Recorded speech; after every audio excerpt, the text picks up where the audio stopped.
Well, hello, friends. Thanks once again for joining us for Concert Conversations. I'm very grateful you're taking the time to learn about our next Masterworks concert, the December 2022 concert. And as ever, our guide in this journey together is the music director and conductor of the Quad City Symphony Orchestra, Mark Russell Smith. Maestro, thank you for joining us. It's always a pleasure. Always a pleasure. Well, I know it is for me and for many, many folks who enjoy your insights on what we're going to be hearing. And this is going to be an amazing program. I mean, once again, some things that we probably should have heard by now, but many audiences in the Quad Cities have not, as well as some very favorite works. And once again, evincing the QCSO's commitment to supporting new music, a new commission Yes. that we're partially responsible for. We'll get to all that in a minute. Okay. But first, I'm very excited by this Georg Philipp Telemann piece. Tell us a little bit about how this came onto your radar screen. And am I right? This has some narration with it as well? It does. It does. And the original Telemann was meant to accompany the play, Don Quixote. Or not the play, but was inspired by the book, by Cervantes' book of Don Quixote. And so depicts various scenes. It's called a burlesque of Don Quixote, and burlesque had a different meaning at that time than it does for us now. So basically just a theatrically inspired piece for strings only, strings and harpsichord, based on various scenes in Don Quixote. And so I thought, instead of just having the title of Don Quixote Battles the Windmills, then we have just a little excerpt from the Cervantes, from the actual book Don Quixote. Jim Needleman, who is, an iconic Quad City presence, will be just reading short paragraphs from the Cervantes before each movement, kind of just setting things up a bit. So I think that's, I think helpful, and also adds to kind of the theatrical, element of it, as if we haven't had enough theatricality lately in our Masterworks. But anyway, so, it's just wonderfully evocative. You think of just the strings, as being a particular color, and maybe you think, well, it's somewhat limited in color. You don't have the woodwind, you don't have percussion, you don't have all those other various colors on your palette.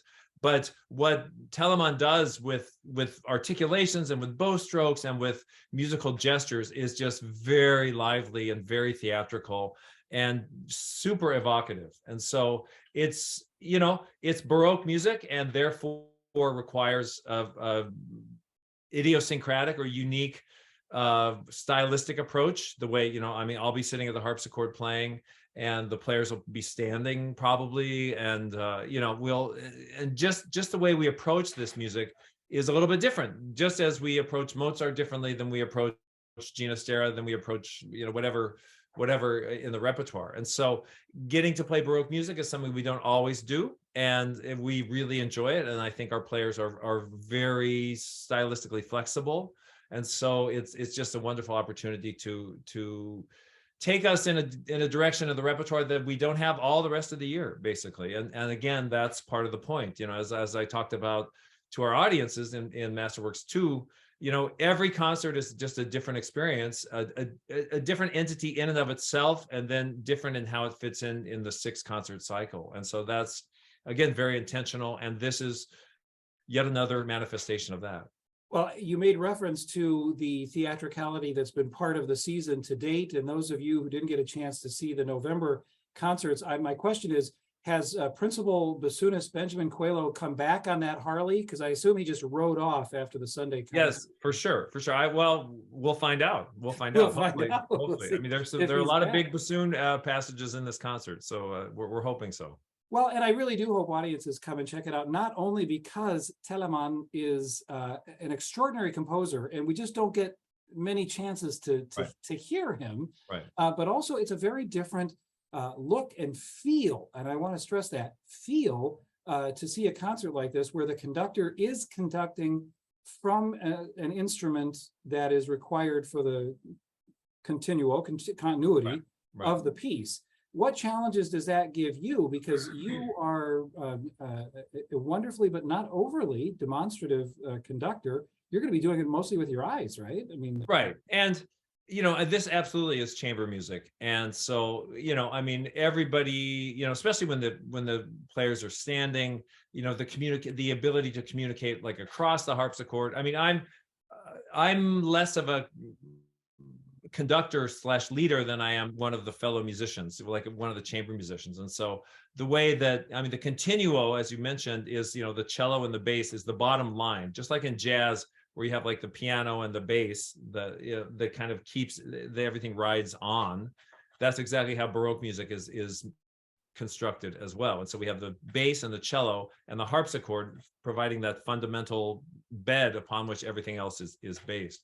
And so it's really about me connecting with the lows and us playing together and moving things along together. And then, everybody else is, I mean, it's playing chamber music and having us set up in a way that we can really communicate with each other and communicate the music out. So we communicate both in and out at the same time is really important, especially in this kind of music. well, and before we move on, I'm fascinated by the fact that how pervasive the Quixote myth was. Telamon, 17th century, he's in sort of the Saxon region of Germany, and yet Right. this story that emanated out of Spain was a global phenomenon. Right, I mean, exactly. even that early. And Right. so, we're mostly, all of us have some familiarity with the telling of the tale of Don Quixote, but does this piece give you any new insight into, because the reason we still talk about Don Quixote is that there are enduring human lessons to be Right. taken from Right. Cervantes' work. Do you glean new insight from Well, Telemon's take? I don't know. Not necessarily. I mean, I did, like, the first time I did this piece, I mean, it's a long book, man. There's a lot going on. So, like, I committed way back whenever I did this piece for the first time, I said, well, I somehow missed this in AP English in high school or whatever. And so, I'm going to do it now. And it was like, it's a big, thick, it's a big read, as they say. So, I mean, I did that so I could, dwell in the world and try to figure it out. I mean, I wouldn't say the music provides, increased insight necessarily, at least for me, but it's really illustrative. I mean, very, very colorful and very, again, given like his Germanness, Telemann was extremely German. And I mean, the palette, the color palette is at first glance seemingly limited. And so what he does with that and the gestures and theatricality is very cool. And so it does really underscore what's happening. And as you said, it does kind of point out to the universality of it, this kind of, I wouldn't say uptight, but this very, structured German Baroque composer who was very much captivated by the whole idea of Quixote and Spain and the kind of freedom that represents. So maybe not so much insight, but perspective, broadening perspective. I think so. Yeah, I think so. Yeah, exactly. Well, and what I love is we're going from one of the oldest works that we'll hear during the course of the season to the newest, a brand new Michael Abel. So we start again with thanking you, Maestro, for your friendship with Michael Abels. Well, I mean, you should thank him for just the abundance of talent and the and somehow finding the time in his like busy film career to to get this guitar concerto out. Rocco, which is a chamber orchestra in Houston, which also is a very active commissioning orchestra. We co-commissioned with them this guitar concerto. Mak Girgic, who came to the Quad Cities in September and played for one of our up close concerts, was fantastic and is fantastic, a really charismatic, super great musician. I'm not exactly positive of the whole backstory of how Mak and Michael got together, or how they found each other, but they both live in LA, and Michael was, Michael's music is so colorful and so rhythmic and can be very folk music influence. I mean, whatever folk it is, whether it's bluegrass, whether it's African, whether it's whatever, whether it's blues, he has his ears open to the world, and this just granted him another incredible opportunity to open his ears to maybe another part of the world, the Balkans, and that kind of folk music, and the Eastern European, rhythmically influenced gypsy, whatever the words are, which kind of are don't really give it justice.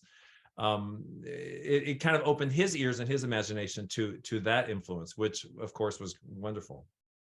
Well, and yes, absolutely. We can't wait to thank Michael Abels for doing this, but I do want to stress for our audience that part of the reason that our Quad City Symphony Orchestra is able to occasionally grab just the fringes of the Michael Abels fame is largely thanks to your friendship with him. And I think it's a great story for all of us that you guys have known each other as long as you have, and you've had a chance to work with each other. I think that's just a great, wonderful story. But we will thank Michael when we see him. Yes, he will be there. He will be there on Saturday. Oh, wonderful. So yeah, those coattails, once again, we get to hang out on the fringe of. But let's talk for a moment about, we talk about the universality of Quixote, the universality of the guitar. We just recently, Quad City Arts brought in a visiting artist group from really across Latin America, and they introduced audiences to a Venezuelan stringed instrument, which looks a little bit like a ukulele, but is entirely Venezuelan. And why is it that this simple, composition can be found really in just about every culture on earth of a stringed instrument with various embellishments? I mean, there's just something universal about the guitar. Well, there is. I mean, it's the construction or the concept is relatively simple. I mean, you have strings that you can change the length of, and so therefore the pitch changes, and then you have some kind of resonator. And so whether it's a big gourd or whether it's a wooden box or whether it's a with the balalaika or whether it's a whatever, anyway, there, like you said, every culture kind of has that. It's the concept is pretty simple. The manifestations are all different, and each iteration is different. The Spanish guitar, which has kind of become the classical guitar, African cultures certainly have the same idea of strings with a resonating box of some kind, some kind of, but anyway, so it is, I mean, because it's compact, because it's in and of itself, it's everything. It's harmony and melody together. You don't have to worry about, if you're a violinist, then, providing your own chords it can happen, but it's kind of a rare thing. If you're a clarinetist, you have one note at a time. That's all you get, And so, the idea of having something self-contained that can play chords that accompanies a singer, or that can play chords and can accompany itself, something that's self-contained is, I mean, that's part of the, I think, intrigue and part of the reason why, the guitar or guitar-like instruments are, pervasive throughout the world. But if you don't mind refreshing our memory, I mean, this is a return visit by Mak Grgic. How did we get on his radar screen? Well, through this piece. We, the Quad City Symphony, commission a new piece every year. And that's a commitment that I'm incredibly proud of, and that I'm incredibly grateful that the board and management makes. We're not going to, we play old music fantastically well, but we're also that's not going to be the only thing we do. And so commissioning each year is something that we seek. And so when this opportunity came up with Michael Abels, I mean, it's kind of a duh. Well, of course, if we have a chance to commission for Michael Abels and it works out with our budget and our scheduling and his scheduling, fantastic. And so, the idea so this guitar concerto idea was already percolating. And so I think Rocco, the orchestra down in Houston, the chamber orchestra, was looking for partners, for co-commission. They have played the premiere already, and it went fantastically well. And so we're the second set of performances of this piece. And so that's how Mak got on our radar, got on my radar. And then the idea of, bringing somebody in more than just once. So it's not just kind of a flyby that they come in and they play chamber music with our principal players, and they're in the Up Close series.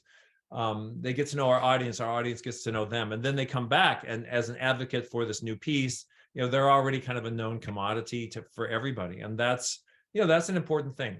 And so as we'll, next season, we have like a group of singers who are now kind of become our house singers, so we want to have relationships, long-term relationships with great artists that don't just come once and then we never hear from them again if they come back. I mean, not unlike Michael Abels, I mean, early on in my tenure, of course, I introduced the music of Michael Abels, and he's come back a number of times. We've commissioned a piece, just us, called Liquefy, that's had a wonderful life. And so, yeah, I mean, to build these relationships is a really important thing, I think. And it doesn't happen all that often. I mean, a lot of times, especially when you only have 6 concerts in the year, you see an artist and then you won't see him again for, if ever, the maybe like 8, 9 years, 10 years. And so to bring back people like we are with Bella Hristova, with Sarah Schaefer, people are coming back, people that we know and love. Way low, anyway, so people are coming back that our audience knows and loves, and that's by design, of course. And a question, because this is brand new to me and to us, will this have you conducting from an instrument? No. Okay. No. Gotcha. Well, it's complicated. It's rhythmically, the second movement especially is super rhythmically charged, and it's very folky.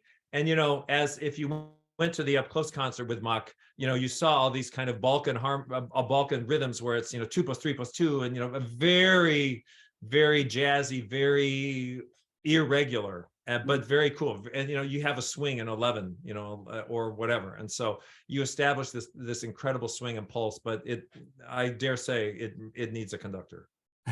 Okay, well, we're looking forward to that. And while we get to revel in some very new music, the next piece that we get a chance to hear is going to be reveling in some very familiar music, Mozart's Divertimento No. 1. But Right. I don't know, I mean, if that... Not sure how familiar it actually is. Mozart, of course, is familiar, but this particular piece, right. But I mean, let's just say for fans of certain public radio stations, they may have heard it a time or two on Request Fridays or that sort of thing. But you're right. But I don't think it's going to sound terribly alien, but it will be a different take for the symphony on Mozart. Right.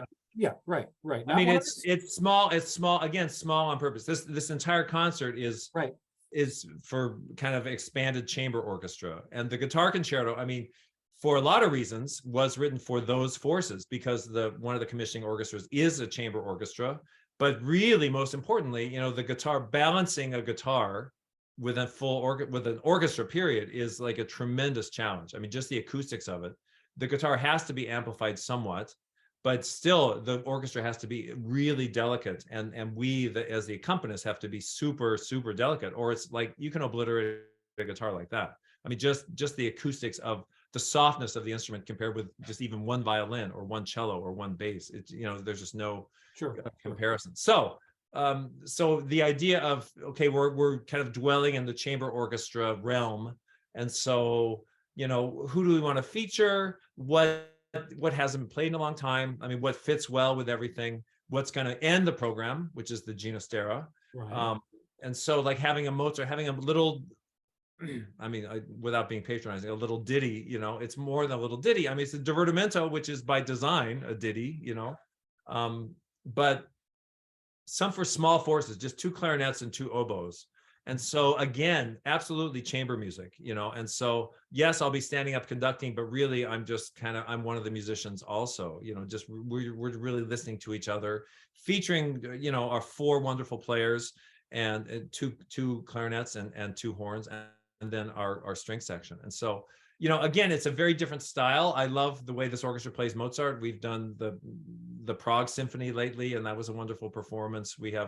I know we have 39 coming up. Anyway, it's, all playing Mozart is always a joy. And it takes us a unique style as well. And so, as I said, one thing that I think I certainly take pride in, and I think we as a orchestra take pride in, is how flexible we are. I mean, we play Duke Ellington, and we play Mozart, and then we play Telemann, and then we play Abels, and each one is a very different thing, different demands, different approach, but we are well versed, and we are all focused and like-minded in how to realize these different styles. Well, and so I did want to talk about that, at least the form. Divertimento gives you the sense that this is just a trifle, but it's not really. I mean, especially when it's Mozart who's writing it. I mean, what is it that keeps us from just sort of checking out during this piece, Well, during the concert? Because it's Mozart. I mean, that's the thing. Mozart, I mean, there are innovators, composers, and then there are perfecters. I mean, I'm speaking in broad strokes here. And Mozart is a perfecter, meaning that he wasn't a trailblazer as far as form or as far as pushing the envelope or changing the classical or the extant norms of composition. He just took it to an entirely different level. And so when you have the Singspiel, which is like a musical, he did a Singspiel, which was the magic flute, but he took it to a whole different musical, psychological level. Or he took whatever kind of cliche or whatever kind of normal forms, the piano concerto, and then made it such a vehicle for personal expression. And, something that hadn't been done before. Piano concertos existed, the idea of soloists and orchestra existed, but the things he created within those forms are what were groundbreaking and what made Mozart. So therefore, you have a divertimento, which is party music, which is like background party music, that most composers, it's basically you compose to, put food on the table for your family. But Mozart didn't do that or couldn't do that and writes music for the ages, even though it's a divertimento. And and that's the thing. He writes music for the ages because I believe because he's touched by God. It's like a direct conduit, because he just can't do anything that's not. He can't do anything superficial. I mean, it's just not in him or not in his creative being to write something trite or write something unimportant. I mean, right. Bit of an overstatement. I mean, there are little Mozart ditties, but nobody ever plays them. But the idea of a divertimento, which normally is just tossed off and listened to the background, now becomes something different that makes us want to listen to it and prepare it for a concert. And that's very different. Well, and I think you were hitting the nail on the head that Mozart didn't know how to do it otherwise, but his own self-description is that he sort of wrote music unconsciously. Right. I mean, he wasn't trying to do all that. It was just that's what was happening. He used a much earthier image, but he once wrote that he composed music as sows relieve themselves in sty. He used different language, of course, but that's how he said it. Well, and I've told different audiences this, but I have facsimiles of the original compositions, and so you look at a Beethoven score, and you open it up, and you see things crossed out, you see red crayon, and you see I mean, you see effort. And you see the struggle of composing.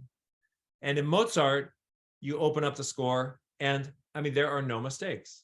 There are no mistakes. Yeah. And even what's even more amazing, a score is usually written like you compose. Music is made from the bottom up, and so you have the bottom and you have the strings, and then you have winds on top, and that's the way a score is built.